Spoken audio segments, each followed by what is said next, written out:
Allez-y vers juge. Bon, je vais lire parce qu'on doit gagner le temps. Nous sommes dans le livre de Ruth, chapitre 1er, versets 1 à 11. Du temps des juges, il y eut une famille dans le pays. Un homme de Bethléem de Juda partit avec sa femme et ses deux fils pour faire un séjour dans le pays de Moab.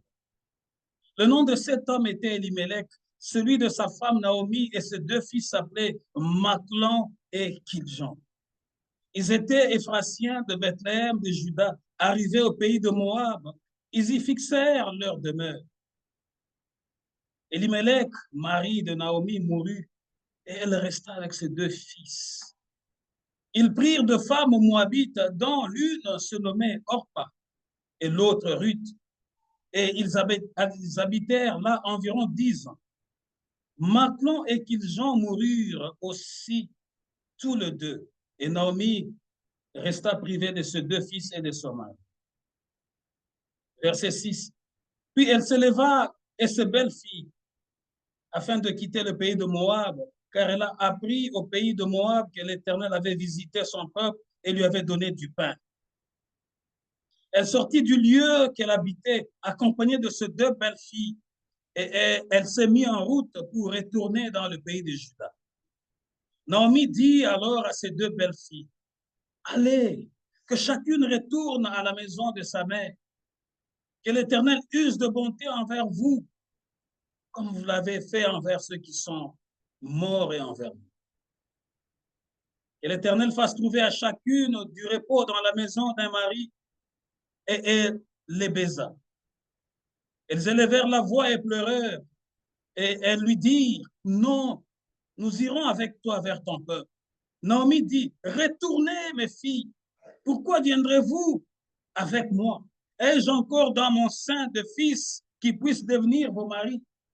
Je m'arrête un peu là au verset 11. C'est là que nous allons introduire notre enseignement d'aujourd'hui. Cet homme Elimelech de Juda, il s'est exilé à Moab, dans le pays de Moab. Je voudrais dire par là ceci. Depuis que Dieu a créé l'homme, l'homme a toujours été à la recherche du bien-être. C'est là que j'introduis mon message. L'homme a toujours été à la recherche du bien-être. Elimelech a pris sa femme, Naomi. Ils sont allés, comme toi, tu es venu du Congo, l'autre est venu d'Abidjan, de la Côte d'Ivoire, l'autre est venu de l'Indochine, l'autre est venu du Mali. Nous sommes aujourd'hui au Canada pour faire quoi? Chercher la vie. Vous êtes aux États-Unis pour faire quoi? Chercher la vie. Elimelech aussi avait pris sa femme et ses fils qui sont allés à Moab pour chercher le bonheur, le bien-être. Mais lorsqu'ils sont arrivés là-bas à peu de temps, cet homme qui était parti en exil, cet homme qui avait, à leur époque, il n'y avait pas de visa. Comme nous aujourd'hui, pour venir jusqu'ici, il faut prendre des visas. Mais eux, ils peuvent partir par route.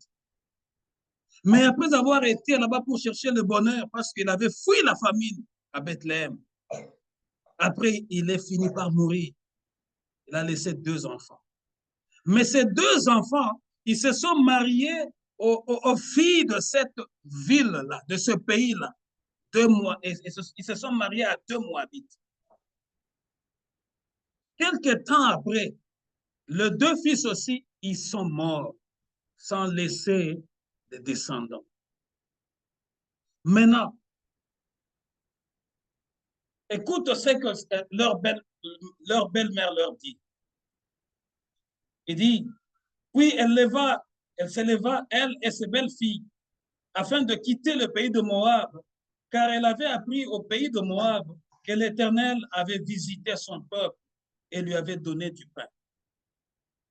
Elle a appris que là où elle avait fui, il n'y avait plus de sécheresse. Il n'y avait plus de sécheresse au Congo, il n'y avait plus de sécheresse au Mali, il n'y avait plus. Dieu a visité son peuple. Elle dit, mais pourquoi resterai-je encore ici? J'étais venu comme exilé, j'étais venu comme sans-papier. Mais maintenant, Dieu a visité mon pays. Laisse-moi rentrer dans mon pays parce que maintenant, les choses sont aussi stables là-bas. Ces 2 belles filles ont décidé d'aller avec elle. Mais écoute le conseil de cette sage femme, Naomi, dit non, restez dans votre pays parce que vous êtes encore jeune. Vous pouvez vous marier et avoir des enfants. Moi, je suis déjà vieille. J'ai d'abord perdu mon mari, j'ai perdu mes 2 fils. Aujourd'hui, cet enseignement vient pour consoler une personne, consoler une famille. Tu as perdu. Tu penses que tu as tout perdu. Lorsque tu t'es éloigné de Dieu, tu as tout perdu. Mais le temps est arrivé pour que tu retournes auprès de Dieu. Naomi, là où elle était à Moab, Moab, c'était une terre étrangère. Non seulement une terre étrangère, mais une terre des incirconcis. De fous enfants de Dieu, nous allons auprès des incirconcis, nous allons auprès des pécheurs, nous allons auprès de gens qui ne connaissent pas Dieu, parce que nous avons besoin du foufou. À cause de ce foufou ici, nous allons perdre notre salut à cause du manger. Mais elle a appris que, mais pourquoi dois-je rester chez les incirconcis alors que mon pays, le pays de mes ancêtres, Dieu a visité mon pays, je dois rentrer. C'est aussi comme un retour de l'enfant prodigue, le retour auprès du Père. Elle conseille ces 2 belles filles de rester, mais elles dirent, non, nous allons partir avec toi. Je voudrais dire que Moab, il y a beaucoup d'enseignements que je peux sortir de là. Moab ici, Moab, ce peuple ici, est un peuple issu par inceste.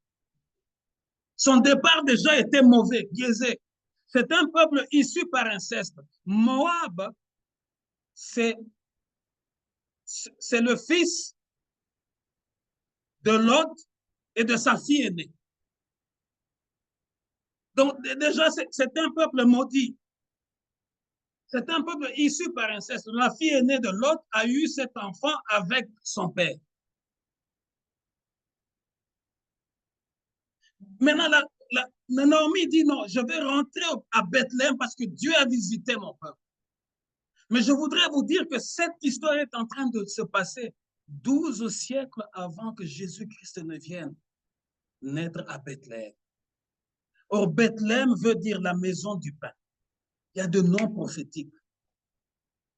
C'est-à-dire qu'aujourd'hui, si Dieu t'a déjà béni, tu peux manquer, c'est normal, mais Dieu finira par te restaurer. Parce que ce que toi tu es ne dépend pas des circonstances que tu vis, mais toi tu es là parce que Dieu veut que tu sois dans cette famille-là, dans ce mariage-là, dans cette maison-là, mais tu as quelque chose de Dieu. Tu peux traverser un moment de ténèbres, mais Dieu finira par révéler ta véritable identité. Bethléem était dans la sécheresse pour un temps.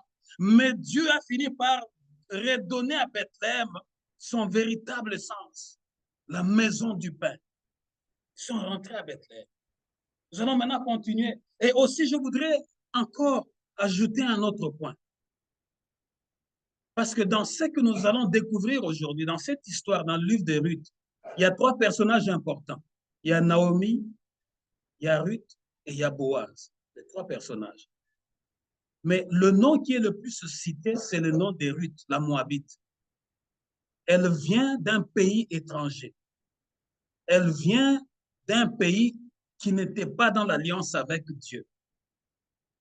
Mais son nom, le nom qu'elle a porté a été donné à ce livre. Ce n'est pas par hasard. Les théologiens disent, c'est parmi les... Tu sais, dans la Bible, on parle de plusieurs femmes vertueuses. Mais écoute l'exception que les théologiens ont relevée. Les théologiens disent, il n'y a que Ruth et Esther qui ont donné leur nom à un livre dans la Bible. N'est-ce pas particulier ça? C'est pour te dire que le nom que tu as, tant que Dieu veut se manifester en toi pour te faire entrer dans son alliance, quel que soit ce que tu vivras, tu marqueras ton époque. C'est les 2 femmes qui ont donné leur nom à la Bible que nous lisons. Si Jésus-Christ ne revient pas, nous continuerons à lire ces 2 femmes. Pourtant, dans la Bible, on parle de plusieurs femmes. mais aucune d'elles n'a donné son nom à un livre dans la Bible. Ça, c'était une parenthèse théologique que je voudrais que tu comprennes. 12 siècles avant Jésus. Nous allons continuer dans le verset 14 et 17. 14 et 17. Maman, tu as eu ça? 14 et 17. Ah oui, 14 et 17.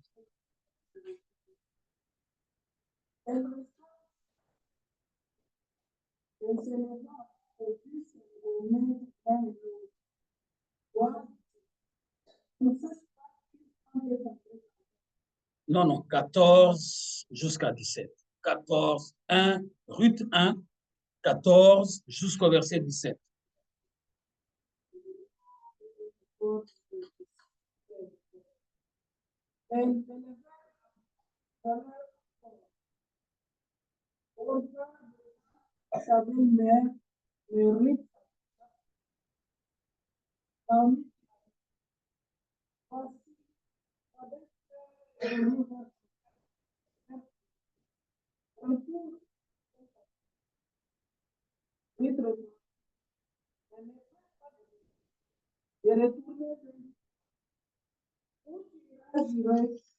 Où tu demeureras, ton peuple, ton Dieu sera. Où tu mourras, et j'y serai enterré.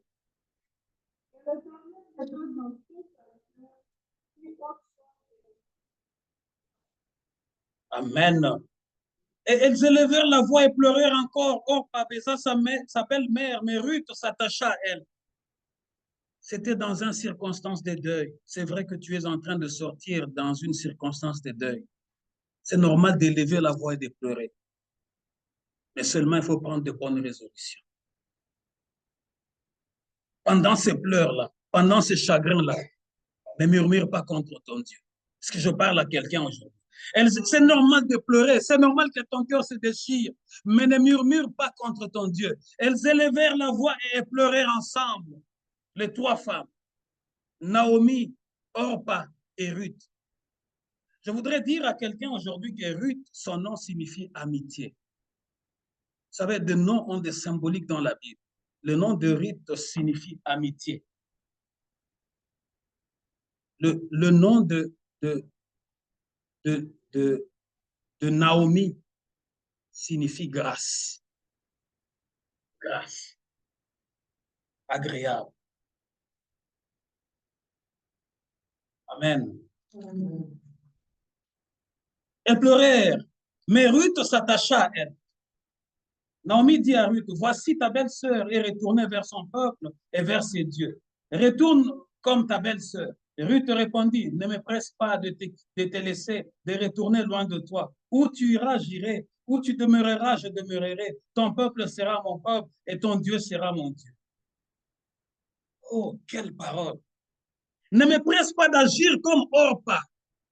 Mais moi, je m'attache à ton Dieu. Je m'attache à toi. Où toi tu vas aller, je vais aller.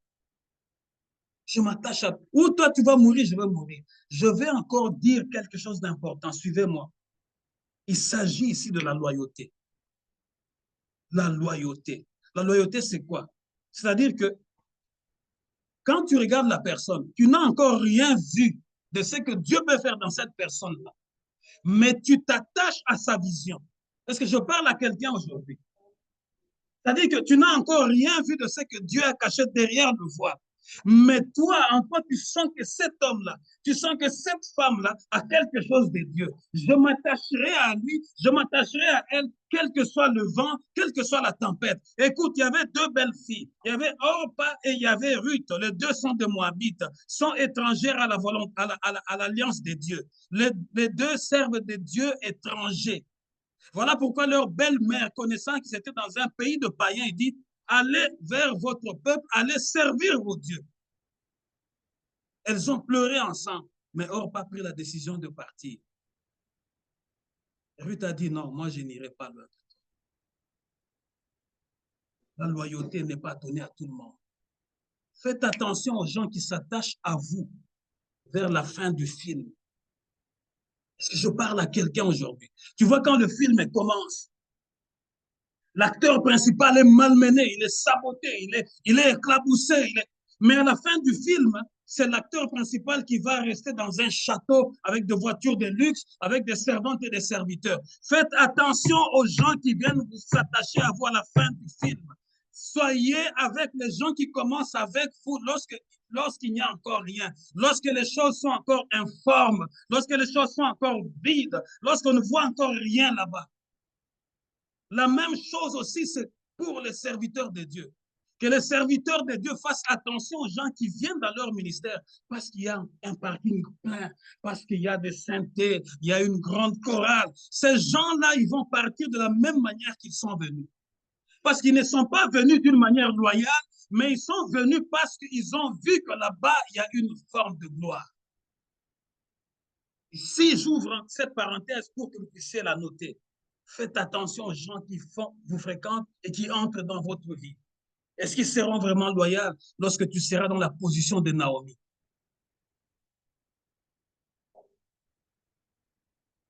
Où tu mourras, je mourrai. J'y serai enterré. Que l'Éternel me traite dans toute sa rigueur, si si autre chose que la mort vient à me séparer de toi. Elle a conclu une alliance. Que l'Éternel soit dur envers moi si je viens à me séparer de toi. Elle a conclu une alliance. Peuple de Dieu, il y a certaines rencontres qui changent la destinée. Mais seulement ce n'est pas donné à tout le monde de détecter ça. Malheureusement, c'est ça. Il y a des gens qui viennent at the end of the movie. C'est vraiment à la fin quand l'acteur est déjà boss, il est servi là des gardes du corps. Et même les gens qui sont avisés, ils savent que celui-ci est venu. Est-ce qu'il est venu parce que je suis élevé? Est-ce qu'il est venu parce que les gens me servent? Est-ce qu'il est venu parce que j'ai l'argent? Il n'aura pas une relation vraiment fine avec toi. Parce qu'il sait que de la même manière que tu t'es infiltré, de la même manière que tu vas fuir le jour où il va être à terre. Lisez-moi le verset 19 à 21. 19 à 21.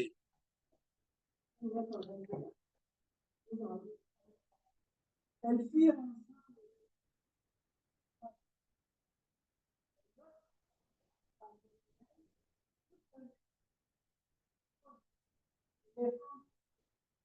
Naomi, elle leur téléphone, appelez-moi, Amen. c'était dans l'abondance, et l'Éternel,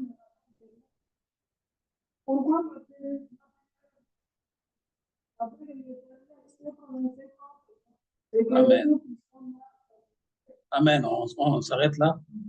Elles firent ensemble le voyage jusqu'à leur arrivée à Bethléem. Et lorsqu'elles entrèrent dans Bethléem, toute la ville fut émue à cause d'elles. Et les femmes disaient, est-ce là Naomi? Elle leur dit, ne m'appelez pas Naomi, appelez-moi Mara. Je pourrais intituler notre thème Mara. Mara qui veut tout simplement dire amertume. En anglais, bitter. Les gens qui parlent anglais, bitter. Amertume. En lingala, bololo. En chiluba, boulolo. Appelez-moi bololo. Appelez-moi Mara. Appelez-moi l'affligé. Appelez-moi l'amertume. Aujourd'hui, ce message est venu s'adresser à quelqu'un qui vit dans l'amertume. Nous en avons beaucoup dans nos familles. L'amertume. Azanakate bololo. C'est-à-dire que donc elle voit que tout est vraiment, tout est fini pour lui. Qui t'a dit que tout est fini pour toi? Les femmes, quand ils l'ont vu entrer dans la porte de la ville, c'était comme ça dans les anciens temps. Il n'y avait qu'une porte pour entrer, pour sortir. Elles savaient qu'il y avait une certaine Naomi. Naomi qui veut dire grâce. Il y avait une certaine Naomi qui était partie en exil à Kekolukavi.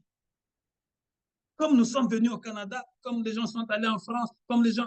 Mais les gens ont appris, même les enfants qui sont nés après toi, peut-être que les gens qui étaient là pendant que tu étais à Lubumbashi, pendant que tu étais à Salongo, pendant que Les gens diront, vous voyez, dans cette parcelle-là, il y avait une grande sœur qui habitait là. Elle s'appelle telle. Elle est aux États-Unis, elle est partie il y a longtemps. C'est elle-là que vous voyez en train de venir.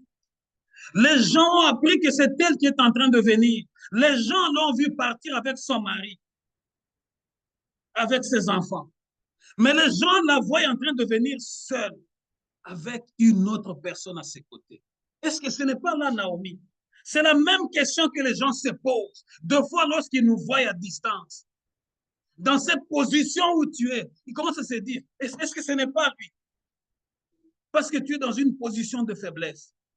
Mais ce que je veux dire à quelqu'un aujourd'hui, même dans cette position de faiblesse-là, n'échange pas ton nom.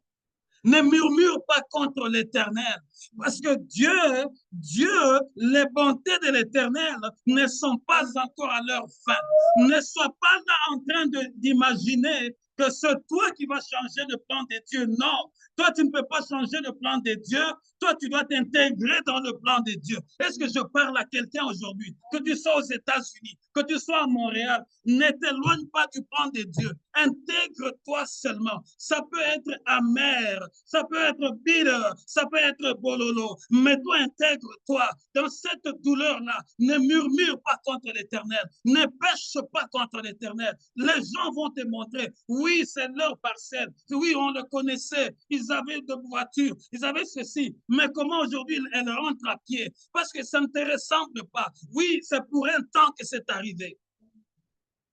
C'est seulement pour un temps. Les épreuves viennent. Dieu vient nous éprouver. Mais pendant qu'il vient nous éprouver, comme il a passé son propre fils dans l'épreuve, c'est pour une seconde gloire. Non, ne m'appelez pas Naomi, appelez-moi Mara. Je suis parti d'ici béni, maintenant je rentre main vide. Je suis parti d'ici heureuse, maintenant je rentre malheureuse. Pourquoi? Parce qu'elle s'était éloignée de la maison du Père. Elle s'était éloignée de la maison de la grâce, la véritable grâce.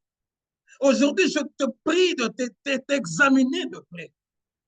Dans quelle situation tu vis et dans quelle position tu es. Peut-être c'est seulement parce que tu t'es juste éloigné de l'ombre protectrice de l'Éternel que tu es en train de subir ces attaques-là. Mais aujourd'hui, agis comme Naomi. Elle a appris que dans la maison de son Dieu, dans la maison du pain, à Bethléem où naîtra Jésus-Christ de Nazareth, là, Dieu les a visités. Laisse-moi rentrer chez nous.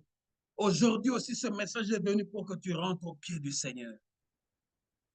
Que tu rentres au pied du Seigneur, que tu rentres au pied de ton maître, parce que ce n'est pas encore fini.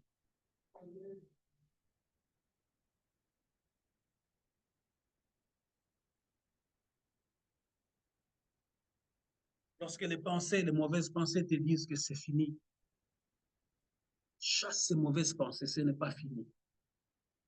Déclare que c'est le commencement. Ne crois pas aux mensonges que les pensées sont en train d'inoculer, d'introduire dans ta tête. Ne crois pas à ces mensonges. Voilà pourquoi je ne cesse d'insister. Regardez qui vous fréquentez. C'est vrai que vous aimez beaucoup de milieux, vous aimez des fêtes, vous aimez ceci, mais après, quand vous êtes là-bas, après, quand vous manquez à dire, vous commencez à citer le nom de celui-là, vous commencez à citer le nom de celui-ci, vous commencez à attirer d'autres esprits qui viennent embrouiller votre pensée. David pouvait dire, je suis dans la joie quand on me dit, montons dans la maison de l'Éternel. Où trouves-tu ta joie?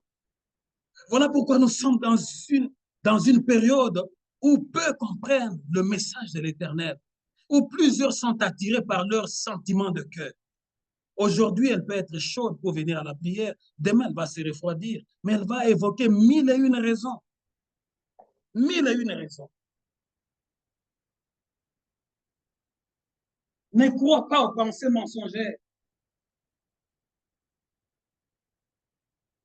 Les bontés de Dieu sont là. Nous allons lire maintenant le chapitre 2, verset 1 à 12. Chapitre 2. Ruth, chapitre 2, verset 1 à 12. Amen.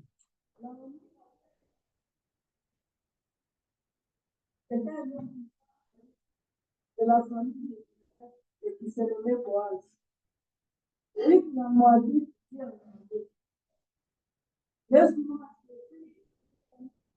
aller glaner de ces vies pour ceux duquel j'ai trouvé grâce. Elle lui répondit, va-moi. Elle alla derrière mon Seigneur et se trouva par la pièce de terre appartenait à Boaz, qui était de la famille de Lévi. Et voici, Boaz vient de Bethléem et dit au Seigneur, elle est tombée et lui répondit, Boaz dit, pour changer de celui de ma soeur. La vie est cette femme. Et je me disais, celui de ma soeur répondit, c'est une jeune femme qui est revenue avec un pays de moi. Permettez-moi de passer des études entre les gens. Depuis cela a été de jusqu'à présent. Et le ciel faisait un moment dans les maisons. Toi, dit la Bible, écoute-moi, ne va pas bien notre champ. Ne te donne pas de reste à tous les femmes. Regarde tout le morceau dans le champ. Et va après le temps. Et les familles avec le temps de là-haut. Et tu boiras une heure avant de se considérer comme c'était. Comment est-ce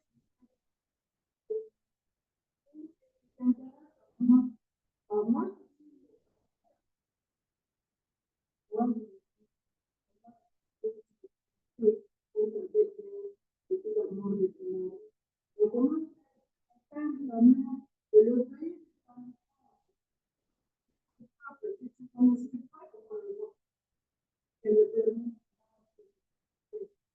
Et que ça de la part de l'Éternel, le Dieu d'Israël, sous la terre du peuple, Amen. Lisons rapidement. Merci, maman, pour la lecture. Naomi avait un parent de son mari. C'était un homme puissant et riche de la famille d'Elimelech et qui se nommait Boaz. Ruth, la Moabite, dit à Naomi, laisse-moi, je te prie, aller glaner des épis dans le champ de celui aux yeux duquel je trouverai grâce. Elle lui répondit, va ma fille. Elle alla glaner dans un champ derrière les moissonneurs et il se trouva par bonheur que la parcelle de terre appartenait à Boaz, qui était de la famille d'Elimelech. Et voici Boaz vint de Bethléem et il dit au moissonneur, que l'Éternel soit avec vous. Ils lui répondirent, que l'Éternel te bénisse. Et Boaz dit à son serviteur chargé de surveiller le moissonneur, à qui est cette jeune femme? Le serviteur chargé de surveiller le moissonneur répondit, cette jeune femme moabite qui est revenue avec Naomi du pays de Moab. Elle a dit, permettez-moi de glaner et de ramasser des épis entre les gerbes, derrière le moissonneur. Et depuis ce matin qu'elle est venue, elle a été debout jusqu'à présent et ne s'est reposée en aucun moment dans la maison. Boaz, qui veut dire en lui est la force. En lui est la force.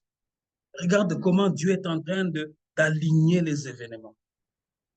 Ils sont rentrés, toute la ville était au courant que Naomi, la maman qui était bénie, la maison qui était riche, maintenant le voilà retournée. Elle est retournée main vide. Elle-même a changé son nom. Elle a dit, ne m'appelez plus Naomi. Appelez-moi Mara. Appelez-moi Amertume. Appelez-moi la malheureuse. Toute la ville était en train de parler de cette histoire. Maintenant qu'elles étaient dans cette ville-là où Dieu a visité avec le pain, sa belle-fille, Ruth, dit, permets-moi d'aller ramasser les épis. C'est comme ça que le pauvre vivait dans le temps. Les pauvres, les veuves. C'est-à-dire que pendant qu'on était en train de de récolter la moisson. Les pauvres, eux, venaient pour ramasser ce qui restait à terre. Ils mettaient dans leur panier. C'était ça la loi en Israël, afin qu'eux aussi vivent. Mais l'endroit où elle est allée pour ramasser les épis qui tombaient, qui restaient, les miettes qui tombaient, Dieu a conduit ce pas sur la propriété d'un homme riche, très riche, qu'on appelle Boaz. Boaz qui veut dire en lui est la force. Or, Boaz ici, spirituellement parlant, théologiquement parlant, les théologiens, ils nous ont enseigné en disant que Boaz, c'est le type de Christ, de Jésus-Christ. Or, théologiquement parlant aussi, je n'entre pas en profondeur dans la théologie, mais théologiquement parlant, lorsqu'on parle de la typologie et de la prophétie, ce sont les deux facteurs qui sont unis, qui unissent l'Ancien Testament du Nouveau Testament, pour que l'Ancien Testament et le Nouveau Testament soient un. Pour que ce qui est fait à l'Ancien Testament, comme Boaz, est la typologie de Christ. Or, la typologie, c'est quoi? La typologie, c'est la préfiguration. C'est-à-dire que c'est visionner ce qui viendra plusieurs siècles avant, après. Il est l'image du Christ qui viendra naître plusieurs siècles après. Il est le type de Christ auprès duquel, lorsque nous allons, nous venons main vide comme de pauvres, mais lorsque nous venons ramasser au pied de Christ, Christ nous redonne notre droit d'enfants de Dieu. Parce que nous étions païens, nous étions des étrangers. Mais Christ nous a rachetés, nous allons le voir, au prix du sang, afin de casser le lien qui nous séparait avec Dieu. Parce que nous n'étions pas destinés à la promesse. Ruth, la Moabite, n'était pas destinée à la promesse. Je vous ai dit que leur tribu, comment elle a commencé. La tribu a commencé par le lien d'inceste. Et voyez comment Dieu va exercer une miséricorde pour couper un lien. Je suis en train de prophétiser aujourd'hui qu'il y aura des liens qui seront coupés. Mais ça dépend de ta disposition, toi qui me suis en ligne, toi qui es ici avec moi dans la salle. Ça dépend de comment tu es en train de te connecter à l'esprit qui est en train de me donner ce message. Il y aura des choses qui vont tomber afin que tu rentres dans une alliance perpétuelle. Je t'assure, les gens seront toujours étonnés de toi. La Bible dit, elle a dit, permettez, au verset 6, le serviteur chargé de surveiller le moissonneur répondit, cette jeune femme moabite qui est revenue avec Naomi du pays de Moab. Vous voyez, elle a posé la question, mais parce qu'elle voyait que les gens qui travaillaient pour lui avançaient, ils connaissaient la coutume que les pauvres qui ramassent ne sont pas à la même distance que ceux qui travaillent. Eux, ils sont à distance. Donc, directement, il a remarqué qu'il y a une étrangère qui est entrée dans mon domaine. Elle vient d'où? Les gens lui ont dit, c'est cette femme moabite qui est revenue avec Ruth. Quand elle a entendu le nom qui est rentrée avec Naomi, quand elle a entendu le nom de Naomi, elle a compris. Parce que Boaz était un proche parent du mari de Naomi. Donc, c'était quelqu'un qui était vraiment bien informé de ce qui est arrivé à sa belle-sœur. Elle était au courant de ce qui est arrivé à la belle-sœur. Elle avait même appris que sa belle-sœur a eu 2 fils, là où elle est allée chercher la vie. Et ces 2 fils sont morts aussi là-bas avec son frère. Il a eu la compassion dans son cœur. De la même manière que Jésus-Christ, en nous regardant, nous qui sommes étrangers à la promesse, il a de la compassion lorsqu'il nous voit. Mais il y a une démarche que nous devons faire, que tu ne dois pas oublier. Nous devons faire un pas vers Jésus. Ne soyons pas orgueilleux. Ne soyons pas orgueilleuses. Nous devons faire un pas. Nous devons être capables de dire comme Ruth, ton Dieu sera mon Dieu. Où tu vas mourir, je vais y mourir aussi. Mais pour dire ça, il y a peu de gens qui comprennent. pour s'attacher à cette vision-là. Parce que la plupart sont comme des orbes, les gens qui regardent seulement superficiellement. Ndeko, bondela nzambe afungola miso ya molimo, pour que Dieu te montre ce que nous sommes en train de faire dans cette vie. Que Dieu te montre réellement ce que nous sommes en train de faire. Ce n'est ni par notre force, mais c'est par son esprit.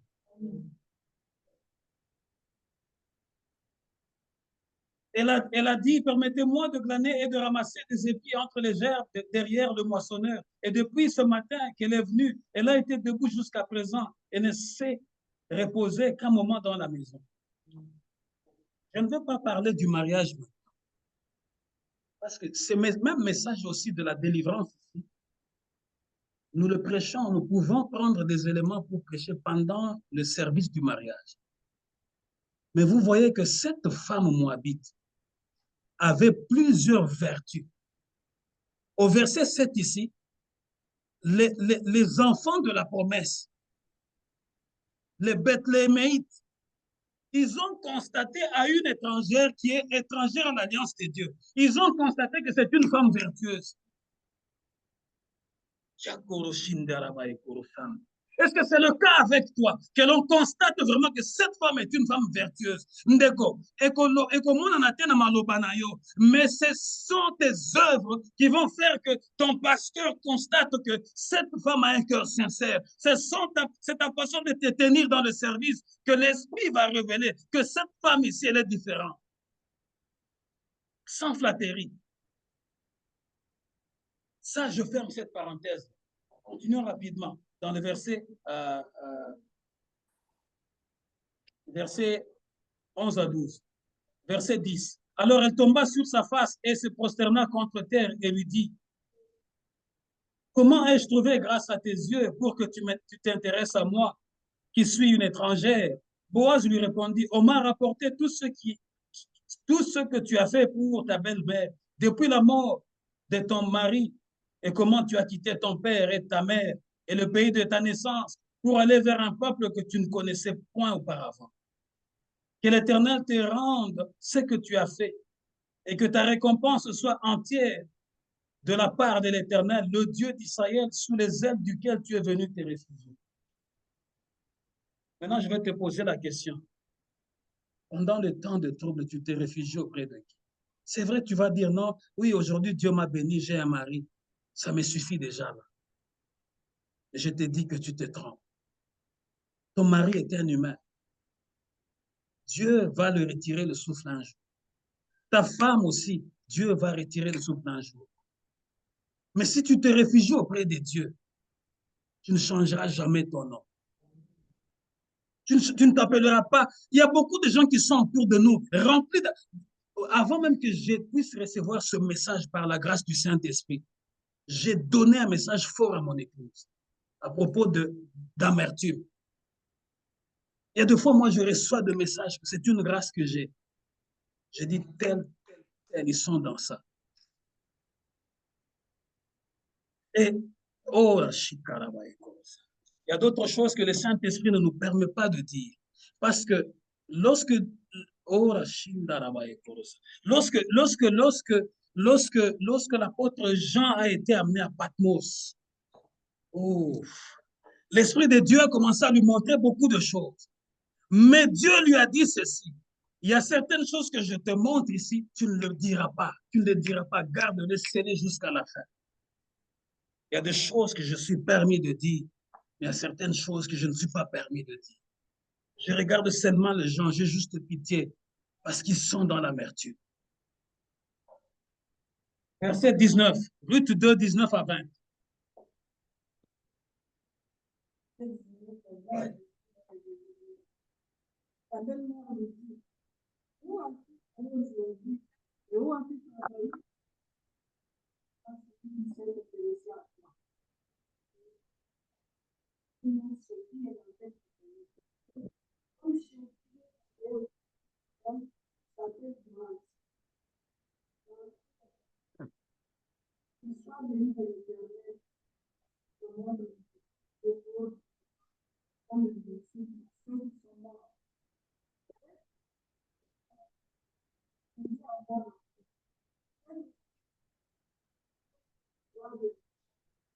Amen. Sa belle-mère lui dit, où as-tu glané aujourd'hui et où as-tu travaillé? Béni soit celui qui s'est intéressé à toi. Et Ruth fit connaître à sa belle-mère chez qui elle avait travaillé. L'homme chez qui je travaillais aujourd'hui, dit-elle, s'appelle Boaz. Car les choses commencent à tourner. L'homme chez qui je travaillais aujourd'hui s'appelle Boaz. Boaz qui veut dire en lui est la force. Boaz qui veut dire en lui est la force. Naomi, en lui, le nom veut dire grâce ou agréable.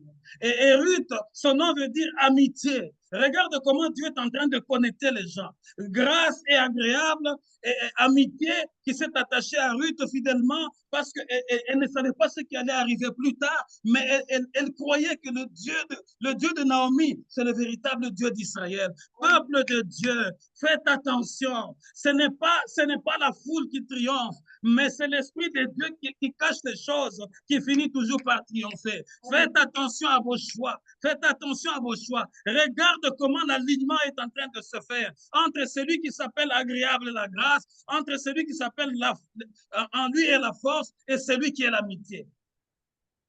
Dieu a aligné les choses. Je suis en train de te dire et de dire à quelqu'un aujourd'hui, Dieu va aligner les choses. Il va les aligner de telle manière que ceux qui sont autour de toi vont dire, non, il se passe quelque chose dans cet homme. Dans cet homme, il se passe quelque chose. Mais il faut que tu viennes te réfugier auprès de l'Éternel. Ne t'appelle plus la malheureuse. Ne t'appelle plus la malheureuse. Au verset 20, Naomi dit à sa belle-fille qu'il soit béni de l'Éternel qui se montre miséricordieux pour les vivants comme il le fut pour ceux qui sont morts. Cet homme est notre parent, lui dit encore Naomi. Il est de ceux qui ont sur nous le droit de rachat. Je vous ai dit ici que Boaz est le type du Christ. Boaz avait le droit du rachat. C'est-à-dire que c'était la préfiguration des choses à venir. De la même manière que Boaz avait le droit de rachat, Jésus-Christ aussi nous a rachetés par son sang. C'est-à-dire qu'il nous a détachés de liens de nos familles, il nous a détachés de l'esclavage spirituel, il nous a détachés de tout ce qui nous retenait comme étrangers à la promesse. Et le sang qu'il a fait couler à la croix nous a complètement rachetés. Il fallait payer un prix. Le rachat, c'est le prix à payer.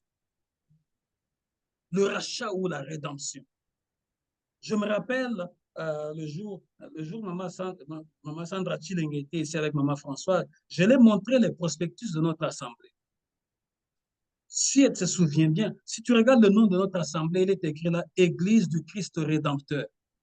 La rédemption, c'est le rachat. C'est-à-dire que pour que tu sois sauvé, pour que tu sois racheté, il faut qu'il y ait un prix à payer. Mais ici, Boaz a payé un prix.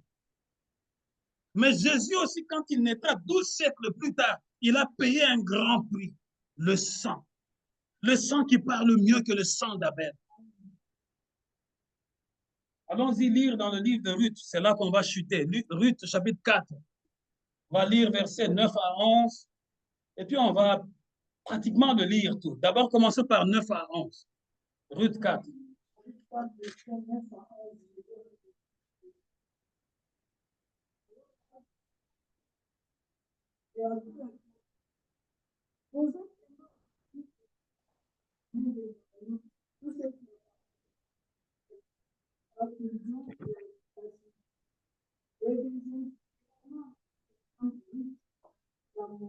Awikale ku salon. Awikale ku salon.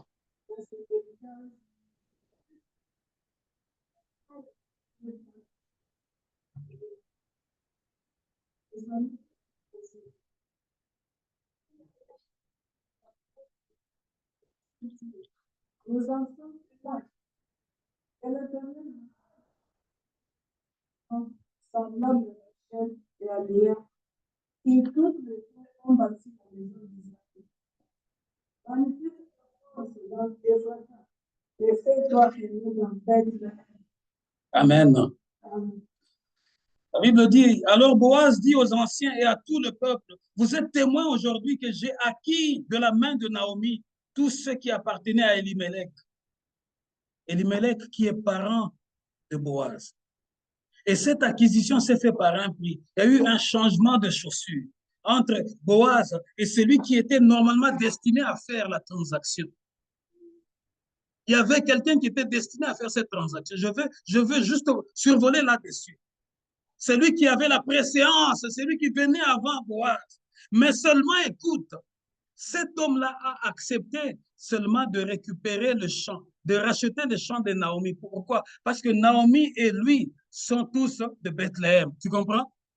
Mais or, Boaz avait posé la condition, il dit, celui qui va racheter les champs de notre parent, Elimelech, va acheter aussi les champs qui appartenaient à ses enfants. Ses enfants, en mourant, ils ont laissé la propriété à sa femme, à la belle-fille de Naomi, n'est-ce pas? Parce que le mari est mort. Donc, quand tu rachètes pour la belle-mère, rachète aussi pour la belle-fille. Mais celui-là, il dit non. Moi, j'accepte de racheter seulement pour la belle-mère. Pourquoi? Parce qu'il s'est dit, je ne peux pas mélanger mon sang avec quelqu'un qui n'est pas aligné dans l'alliance. Parce que pour lui, Ruth, c'est une Moabite. Elle vient d'une nation païenne. Cette condition a fait qu'il puisse renoncer. Mais Boaz a dit non. Moi, je vais racheter pour notre frère Elimelech qui est mort et pour Ruth, la Moabite. Vous voyez ce que Jésus a fait pour nous? Non seulement qu'il a racheté ceux qui sont de son propre sang, mais il est allé nous chercher aussi, nous qu'on appelle les nations. Parce que nous n'avions pas droit à l'alliance. Jésus-Christ était d'abord venu pour la maison de Judas. Rappelez-vous de cette femme qui est venue pour chercher la délivrance de sa fille. Jésus a dit, je n'étais envoyé qu'à la maison d'Israël. Mais par sa persévérance, elle a fini par obtenir gain de cause. Ici aussi, Boaz dit, je vais racheter pour Naomi, qui est la nôtre, mais je vais aussi racheter pour cette étrangère-là. Immédiatement, en rachetant pour l'étrangère, il a coupé les liens qui unissaient Ruth de sa patrie et il a enlevé tout ce qui pesait sur Ruth pour la faire entrer dans une nouvelle lignée. C'est ce que Jésus va faire ce matin. Il va enlever tout ce qui était en train de t'attacher à tes origines, à ta famille. Tu étais esclave du péché, tu étais esclave de la colère, tu étais esclave de l'envoûtement. Mais aujourd'hui, parce que tu viens, comme Boaz a dit, béni soit l'Éternel au pied de qui tu es venu te réfugier. Mais aujourd'hui, prends la décision de venir te réfugier auprès de l'Éternel. Il y aura quelque chose qui va se passer pour que tes anciens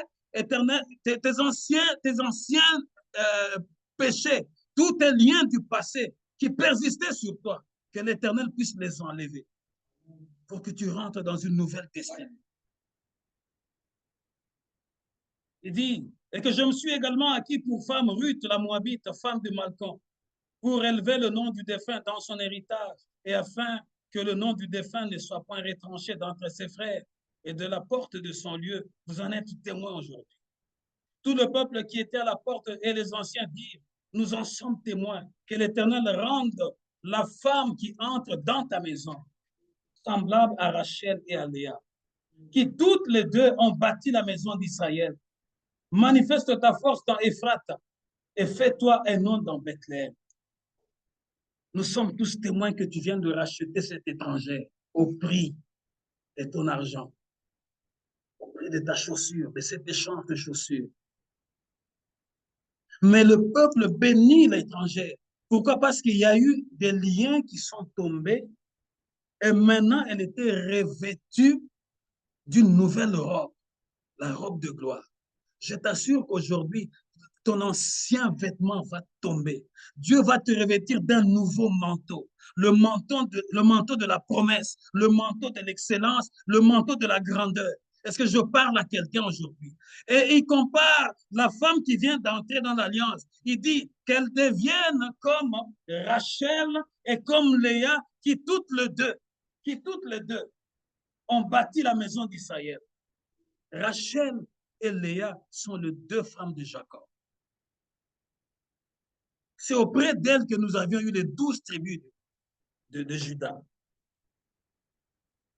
Maintenant, lisez-moi le verset 19 à 20. 19 à 20. engendra Ram.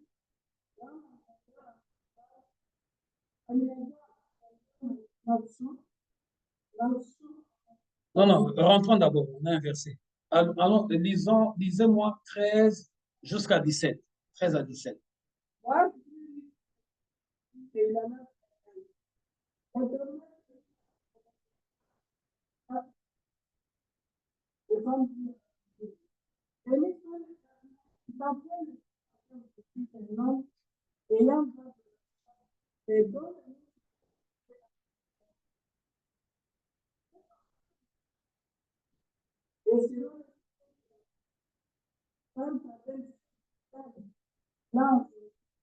Elle qui vaut mieux pour toi que cette fille.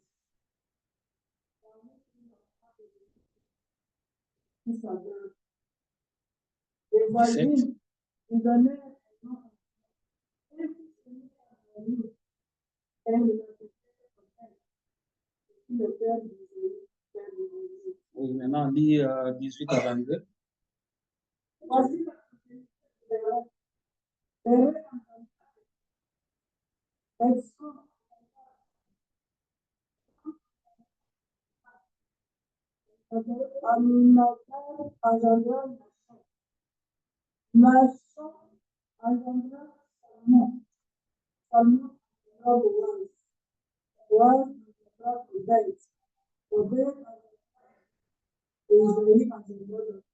Amen.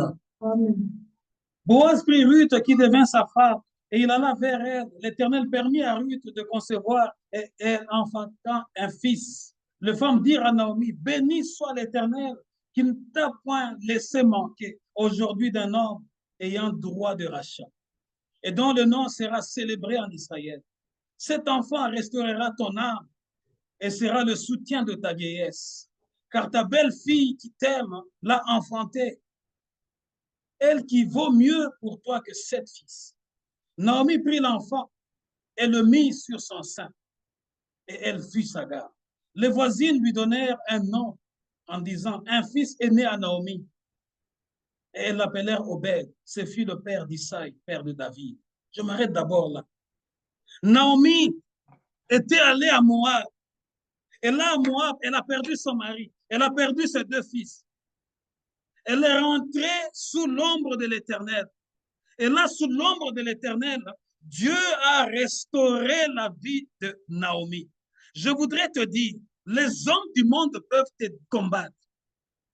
Lorsque tu te loignes de la présence de Dieu, ils peuvent te combattre.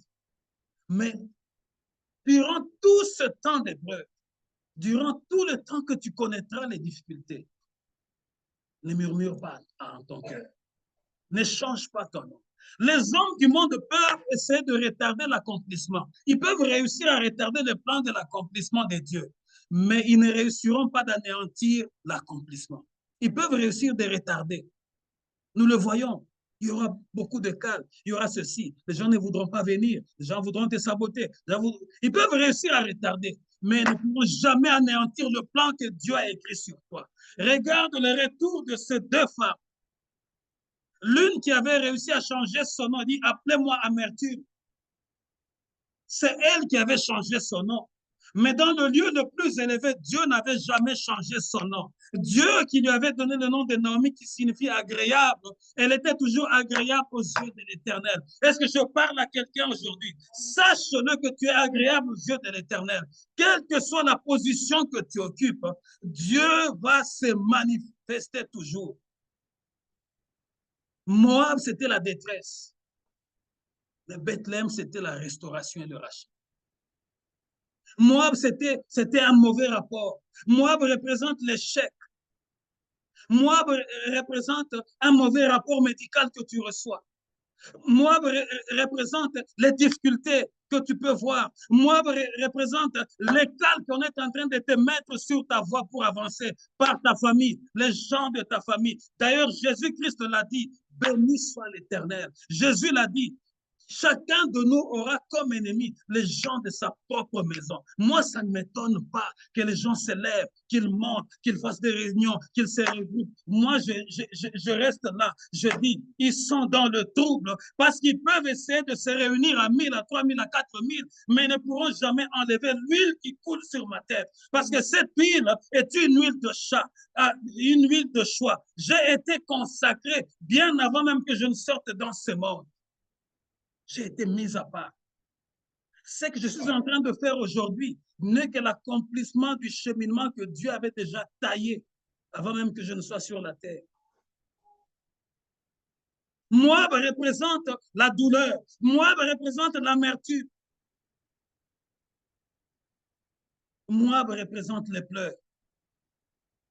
Pendant que les gens étaient en train de dire, oh, Naomi est dans la honte, elle qui s'est pavanée, elle qui était ceci, elle qui était cela. Mais Dieu était en train de voir la gloire à venir. Dieu était en train de voir la consolation. Voilà pourquoi les femmes ont chanté pour Naomi. Il dit que l'Éternel vient de te bénir. Cet enfant restaurera ton âme et sera le soutien de ta vieillesse. Car ta belle-fille qui t'aime l'a enfantée. Elle qui vaut mieux pour toi que 7 fils. Naomi prit l'enfant et le mit sur son sein. Elle fut sa garde. Et le voisin lui donnèrent un nom. Un fils est né à Naomi. Et l'appelèrent Obed. Ce fut le père d'Isaac, le père de David. Voici la postérité de Péré. Péré engendra Estron. Estron engendra Ram. Ram engendra Aminadab. Aminadab engendra Nachon. Nachon engendra Salmon. Salmon engendra Boaz. Boaz engendra Obed. Obed engendra Isaïe. Isaïe engendra David. Il n'y a rien de hasard auprès de l'Éternel. Est-ce que je parle à quelqu'un aujourd'hui? C'est que je te demande, quitte Moab. Quitte Moab. Moab représente la déception, l'amertume. Alors que tu es juste mal localisé. Rentre sous l'ombre protectrice de l'Éternel. Il y a encore de l'avenir pour toi. Regarde, lorsqu'on lit cette généalogie, nous voyons que ça vient de loin. Et lorsqu'on parle de Péré, le temps est fini pour moi. Je voudrais vous parler de Péré. Là encore, c'est un enfant qui est né dans des conditions bizarres. Mais malgré qu'il est Péré né dans des conditions bizarres, regarde l'Éternel, prend Péré qui est né dans des conditions bizarres, il vient l'aligner comme étant ancêtre de Jésus-Christ. Je suis en train de parler à quelqu'un aujourd'hui. Change ta position. Ce n'est pas à Dieu de changer sa position. C'est à toi de changer ta position et Dieu va t'aligner. Regarde les gens qui étaient venus de gauche et à droite. Dieu les a alignés pour qu'ils soient les ancêtres de notre Seigneur Jésus-Christ. Ruth est une Moabite, mais une Moabite qui est devenue l'ancêtre de Jésus-Christ. Quel privilège. Nous voulons entrer dans la prière. Je voudrais dire à quelqu'un aujourd'hui, ce message veut nous faire voir que Dieu ne fait point exception de personne. De la même manière que les hommes ont trouvé la grâce auprès de l'Éternel, de la même manière, les femmes trouvent la grâce aussi. Ruth était étrangère aux promesses, mais seulement, elle savait bien faire le choix. Aujourd'hui, prie, pleure, demande que le Saint-Esprit te donne de faire de bons choix. Parce que vous voyez que le fait que seulement que tu partes aligné dans Batouana, Dieu va commencer à vous faire échouer, échouer, échouer, échouer. Tout simplement parce qu'il y a un côté à Moab. Parce que Dieu a des gens qu'il a déjà destinés. On ne changera jamais ce monde ici. Il a des gens qu'il a déjà destinés. Le simple fait que tu es en train de combattre les gens qui sont dans l'alignement de Dieu, tu es dans le mauvais côté. Quel que soit votre nom, quel que soit le temps que vous passerez à parler, vous connaîtrez des échecs, des échecs. J'ai juste pitié que tu ne meurs avant que tu ne voies l'accomplissement de tes promesses. Voilà pourquoi aujourd'hui, ravi sur toi tellement katabalien qui ne pas dans. Nous allons entrer dans la prière. Et lève-toi, lève-toi, lève-toi, lève-toi, lève-toi, nous allons prier. Nous allons prier, nous allons prier, nous allons prier. Commence à prier. Demande à Dieu Seigneur, j'étais à Moab. Moab, c'est les mauvaises nouvelles. Moi, quand j'entre dans un dossier moi, Simbagaté, je n'ai que de mauvais rapports. Naomi aussi a connu ça, jusqu'à ce qu'elle puisse s'échanger elle-même de nom. Aujourd'hui, les gens s'échangent de nom. Je tente ici, ça échoue. Je tente là-bas, ça échoue. Non, change ta position. Tu es peut-être encore dans Moab. Regarde-toi de près. Qu'est-ce qui te retient dans Moab? Ça peut être le mensonge qui te retient dans Moab. Ça peut être ton mauvais cœur qui te retient dans Moab. Oh, comme une amertume. L'amertume ne délivre pas. L'amertume enfonce davantage. Longole motema mabe, fungola motema na yo. Quitte l'amertume et Dieu va t'aligner, les choses vont s'ouvrir. Commence à prier, commence à prier, commence à prier, commence à prier. Élève ta voix. C'est une question de positionnement. Dieu est capable. S'il l'a fait avec Ruth, qui était une étrangère, Dieu l'a alignée. Il est capable de le faire avec toi. Nous venons chacun d'une famille, mais toi, tu n'es pas ta sœur, toi, tu n'es pas ton frère, toi, tu es toi. Décide-toi avant qu'il ne soit tard. Décide-toi. Moi, représente le mauvais rapport médical. Tu pars sur le médecin, il te donne un mauvais rapport médical. Sache que ce mauvais rapport médical, c'est le médecin qui a écrit ça. Ce n'est pas la main de Dieu qui a écrit ça. Est-ce que je parle à quelqu'un aujourd'hui? Décide-toi. Décide-toi. Moi, représente les échecs. Hier, tu as échoué dans la classe. Tu as échoué dans ce que tu avais commencé. Mais aujourd'hui, va courir auprès de Dieu. Rentre sous l'ombre protectrice de l'Éternel. L'échec n'est pas le mot de l'Éternel. Dieu va te restaurer. Et tu vas commencer une nouvelle vie. Et ta vie sera écrite. Si Ruth, qui était une étrangère, on a écrit son nom dans la Bible, toi aussi, Dieu, aujourd'hui, il pourra mentionner ton nom avec des lettres d'or, des lettres signées par le sang de Jésus.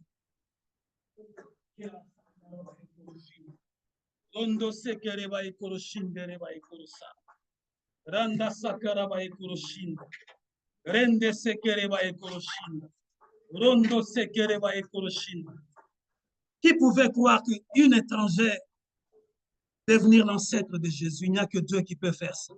Est-ce que je parle à quelqu'un aujourd'hui? Change ta position. Moab, c'est les gens que tu fréquentes. Les gens qui ne voient que le négatif. Ils ne voient pas le bonheur. Dans leur langage, c'est seulement l'échec. Dans leur langage, c'est seulement le malheur. Quitte ces gens-là. Ils représentent pourtant Moab. Lorsque tu vas te démarquer de ces gens-là, les portes vont commencer à s'ouvrir pour toi. Commence à prier, commence à prier. Au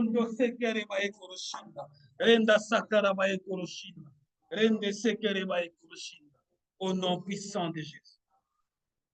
Père éternel, nous te rendons grâce. Nous te rendons grâce. Racheté pour une vie victorieuse. Ruth a été rachetée par Boaz. Et sa vie est entrée dans la lignée de Jésus. Une vie de victoire. Non seulement qu'elle a connu la victoire, mais la consolation est allée même auprès de sa belle-mère. Sa belle-mère qui avait changé son nom à cause des événements qu'elle a vécus. Alors qu'il y avait un plan meilleur qui l'attendait à Bethléem. Seigneur, il y a un Bethléem pour chacun d'entre nous. Et ce Bethléem-là, c'est Jésus. Nous venons à toi, Jésus, aujourd'hui avec nos fardeaux. Nous ne venons pas pleurer auprès des hommes, mais nous venons, Seigneur, à ton ombre protectrice.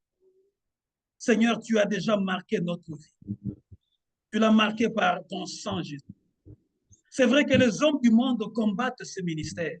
C'est vrai que les gens combattent, Seigneur. Mais l'issue de ce combat ne nous appartient pas. L'issue de ce combat t'appartient, toi qui es assis sur le trône. Seigneur, nous ne sommes des hommes, mais toi, tu es Dieu. Confirme ta parole avec de signes et de miracles. Seigneur, Moab représente les échecs. La plupart viennent à l'église, mais ils ont de mauvais rapports médicaux. Ils n'ont que des déceptions.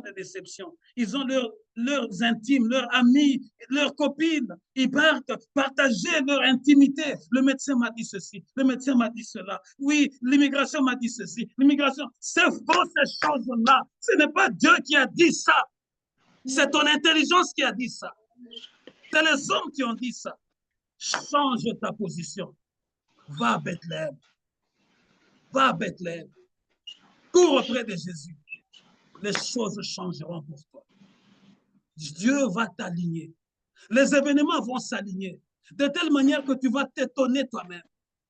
Tu vas dire, mais pourquoi j'avais confié mon dossier à cet homme-là? Il m'a donné, ça fait 10 ans. Mais regarde maintenant moi-même, Dieu m'a ouvert la porte parce qu'il est Dieu. Il est Dieu, il n'est pas un homme. Change ta position. Moab représente les pleurs. Moab représente le malheur, le mauvais cœur. Plusieurs personnes ont un mauvais cœur. Un mauvais cœur. Jeunes ou vieux, plusieurs, ils ont un mauvais cœur, un cœur de jalousie. Il ne les a jamais combattus. Mais dans leur bouche, ils sortent de mensonges, ils sortent de balivernes pour combattre les oins de Dieu. Mais sachez-le que Dieu est assis sur le trône.